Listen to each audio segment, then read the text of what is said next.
Hello everyone, welcome to class 12 math with Priya. तो आज की क्लास में हम देखने वाले हैं कि सेकेंड एक्स यानी कि सेक एक्स फंक्शन और सेक इनवर्स एक्स फंक्शन के डोमेन एंड रेंज क्या होते हैं और इसकी डोमेन एंड रेंज हम निकालेंगे with the help of second x.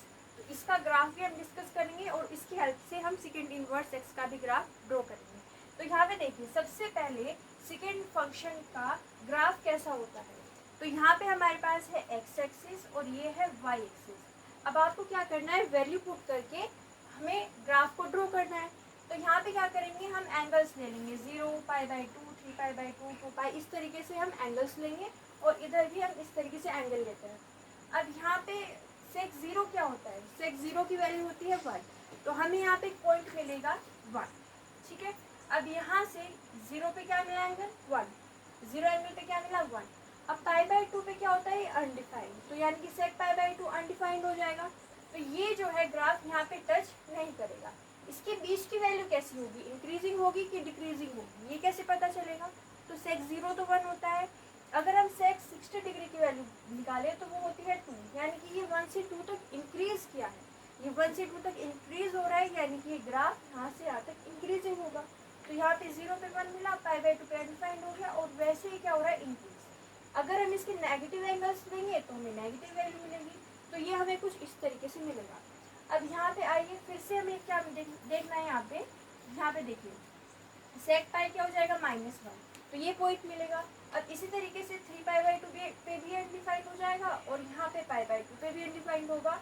तो ये इसको टच नहीं करेगा और वैल्यू हमारे पास इस तरीके से जाएंगी। तो ये हमें यहाँ पे भी ऐसा ही ग्राफ देखने को मिलेगा उल्टी डायरेक्शन में।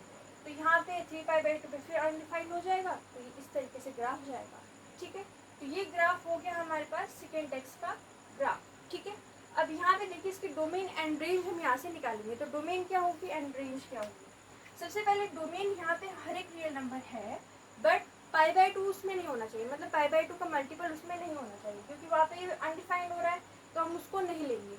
बट अगर हमें इसका इन्वर्स निकालना है तो हमें क्या करना होगा, हमें 1, 1 एंड ऑन टू फंक्शन बनाना होगा। उसके लिए हम क्या करते हैं, डोमेन को रिस्ट्रिक्टेड कर देते हैं। मतलब सिंपल सी बात है कि हमें यहाँ पे 1, 1 एंड ऑन टू बनाने के लिए ऐसा रिस्ट्रिक्टेड डोमेन लेना पड़ेगा जहाँ पे वैल्यू डिफरेंट आए। तो हम यहाँ पे 0 से पाई तक इसको रिस्ट्रिक्ट कर देते हैं, क्योंकि यहाँ पे देखिए, अगर आप कुछ भी पुट करोगे डिफरेंट वैल्यू मिलेगी। इसके बाद में π/2 छोड़ के अगर आप कुछ भी पुट करोगे तो डिफरेंट वैल्यू मिलेगी, यानी कि हम यहाँ से यहाँ तक इसको रेस्ट्रिक्टेड कर रहे हैं। तो यहाँ पे क्या आएगा, 0 से पाई, डोमेन क्या आएगा हमारे पास 0 से पाई, और उसमें हम ऐड नहीं करेंगे π/2 को, क्योंकि वहाँ पे क्या हो रहा है, अनडिफाइंड।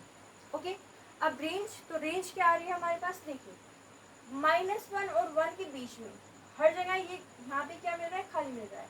मतलब -1 और 1 को छोड़ के हर एक वैल्यू हमको मिल रही है। जो ग्राफ है वो 1 के ऊपर है और -1 के नीचे है, मतलब इसको छोड़ दिया है।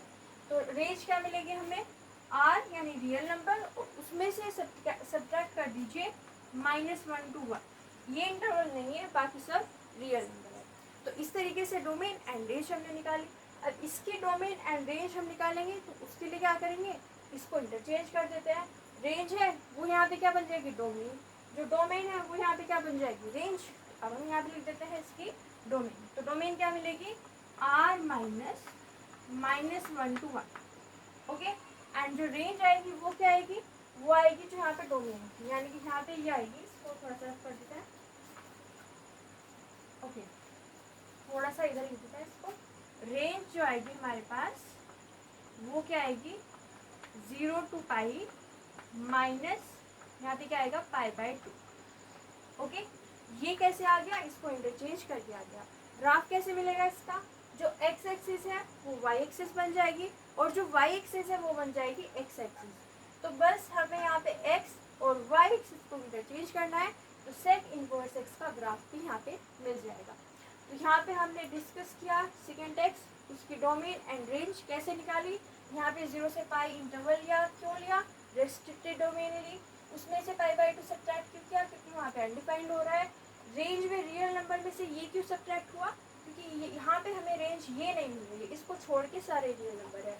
इसकी डोमेन एंड रेंज को हमने कैसे निकाला, इंटरचेंज करके, और ग्राफ भी हम एक्स वाई एक्सिस को इंटरचेंज करके निकाल सकते हैं। तो आप इसका स्क्रीनशॉट ले सकते हो।